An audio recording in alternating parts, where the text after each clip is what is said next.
Hi, it's HardReset and today I'll show you how to fix fast charging not working on iPhone XR. So first, check the cable for any damage.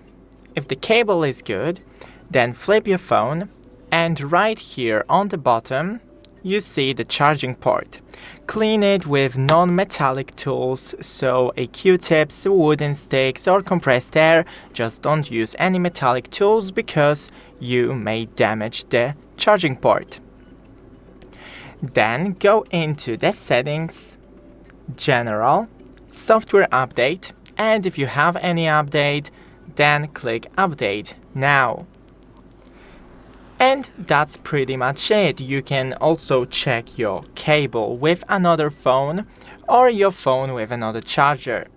Thanks for watching, don't forget to leave a like and see you in the next one.